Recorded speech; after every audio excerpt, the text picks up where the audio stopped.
제가 전에 일본으로 그 교육자 수련회를 다녀온 일이 있었는데요. 뭐 일본 제품 하면 믿고 사는 제품 아닙니까? 그래서 저도 좋은 가방이 있어서, 좋아 보이는 가방이 있어서 믿고 샀죠. 근데 집에 와서 보니까 메이드 인 차이나라고 이렇게 잘 써 있더라고요.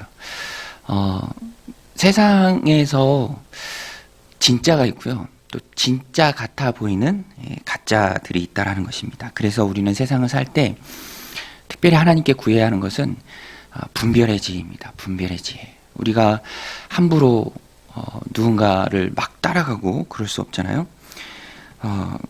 거짓 지도자들, 종교 지도자들. 오늘 본문은 사실 그 바리새인들, 거짓 종교 지도자들을 염두에 두고 주님께서 하신 말씀입니다. 그런데 웬일인지 오늘 우리가 사는 이 시대에도 이단, 사이비, 거짓 종교 지도자들, 진짜 행색을 하는 가짜들이 많이 있습니다. 그래서 우리가 분별력이 있어야 하고요. 또 그만큼 우리가 더 참 이 시대에 필요한 그런 진짜 하나님 기뻐하시는 진짜 믿음을 우리가 소유해야 한다라는 것입니다. 그렇게 오늘 말씀을 좀 적용해 볼 수 있는데요. 하나님 기뻐하시는 믿음, 참 믿음, 참된 믿음, 진짜 믿음, 그것은 무엇인가? 첫 번째로는 자기를 성찰하는 믿음입니다. 자기를 성찰하는 믿음. 항상 가짜 믿음은 남을 향합니다. 그래서 남을 비판하고요, 남을 정죄하고요. 그러나 진짜 믿음은 남을 돌아볼 여유보다는 자기에게 먼저 말씀을 적용하고 자신을 돌아보는 거죠. 누가복음 18장에 나오는 말씀처럼 세리의 기도입니다. 감히 하늘을 우러러 쳐다보지 못하고 주여 죄인입니다 라고 한탄하면서 가슴을 치고 우리 하나님께 용서를 구하는 것. 반대로 같이 기도하러 올라간 바리새인은 항상 자기의 의의를 드러냈죠. 저는 몇 번 금식합니다. 11조 꼬박꼬박 합니다. 저기 있는 저 세리와도 같지 않음을 감사합니다 하면서. 근데 중요한 것은 결과죠. 하나님께 의롭다라고 인정을 받은 것은 말씀을 자기에게 적용했던 세리입니다. 세리가 하나님 기뻐하시는 참된 믿음을 가졌다라는 것이죠. 오늘 말씀 42절에도 보면 너는 내 눈 속에 있는 들보를 보지 못하면서 어찌하여 형제에게 말하기를 형제여 나로 내 눈 속에 있는 티를 빼게 하라 할 수 있느냐. 외식하는 자여 먼저 내 눈 속에 있는 들보를 빼라. 그 후에야 내가 밝히 보고 형제의 눈 속에 있는 티를 빼리라. 들보는 큰 잘못을 의미하고요, 티는 작은 잘못을 의미합니다. 그런데 외식이죠. 주님 너무너무 싫어하셨던 외식입니다. 자기 눈에 큰 들보를 가지고 있으면서 자기는 큰 잘못을 저지르고 있으면서 형제의 작은 잘못까지도 지적하는 그 모습이 잘못됐다라는 것입니다. 순서가 있다는 것이고요. 먼저 돌아볼 자는, 또 먼저 말씀을 적용할 자는 자기입니다. 자기 자신, 자기 성찰이죠. 그것이 하나님 기뻐하시는 참 믿음이라는 것입니다. 반대로 교만하고 위선적이고 외식하는 믿음. 오늘 말씀 39절에도 나오는 것처럼 또 비유로 말씀하시되 맹인이 맹인을 인도할 수 있느냐, 둘이 다 구덩이에 빠지지 않겠느냐. 자기 잘못도 못 보면서 남의 잘못을 지적하는 것은 맹인입니다. 바리새인들이죠.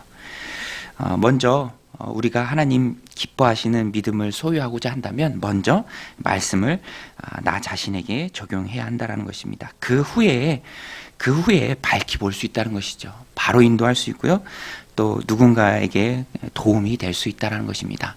오늘 모여 함께 예배하는 저 여러분들은 먼저 이 말씀을 나에게 적용하는 은혜가 있으시길 바랍니다. 또 하나님 기뻐하시는 믿음 두 번째로는 행동을 보고 할 수 있다는 거예요. 행동. 말이 아니라 행동이라는 것입니다. 오늘 말씀 43절인데 우리 같이 한번 읽어보겠습니다. 43절 시작.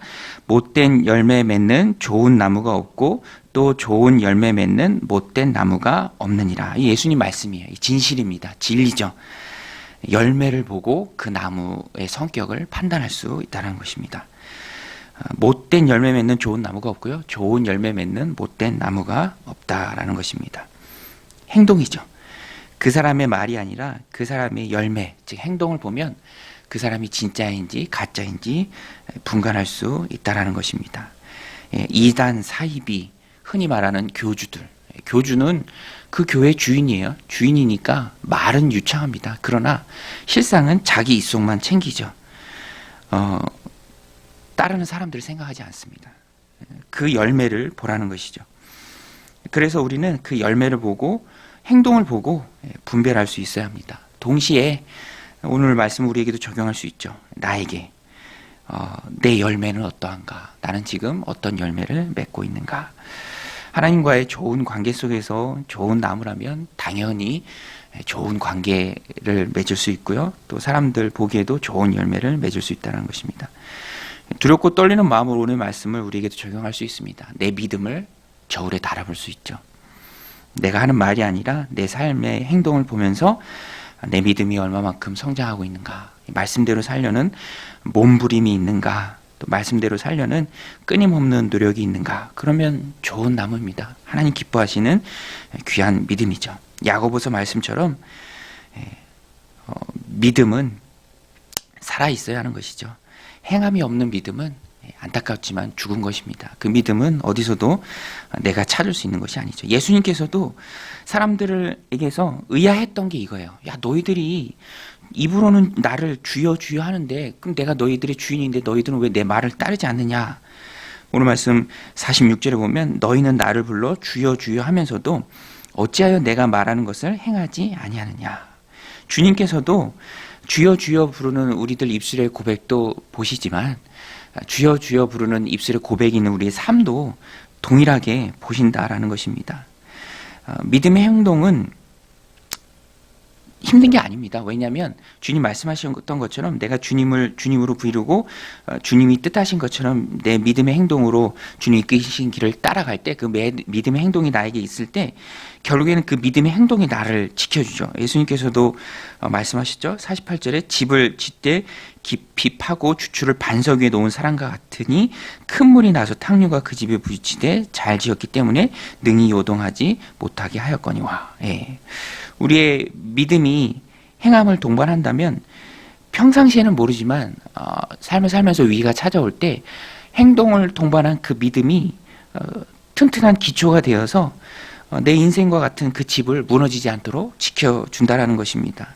그래서 믿음이 있는 행동은 하나님 기뻐하시는 거고요. 결국엔 그것이 나를 붙잡아서 떠나려가지 않게 한다라는 것입니다. 오늘 말씀을 마음에 새기고요. 말도 중요하지만 말보다 더 중요한 것이 행동입니다. 우리는 늘 나의 행동을 보면서 내 믿음을 저울에 달아볼 수 있고요. 그러면서 몸부림치고 또 노력하면서 또 주님 기뻐하시는 참 믿음으로 나아갈 수 있고요. 또 혼탁한 시대에 어떤 분들은 막 그런 얘기 하더라고요. 그런 말이 안 되는 그런 말들을 많이 하는 그런 흔히 말하는 지도자라는 분들이 많이 있습니다. 우리는 분별의 지혜를 구해서 이 바리새인들, 맹인들 그들에게 넘어가지 않도록 주님께서 말씀하셨던 것처럼 우리는 바른 믿음, 주님 기뻐하시는 참 믿음, 진짜 같은 진짜 믿음을 소유한 우리 믿음의 백성들 다 되시기를 주님의 이름으로 간절히 축원드립니다.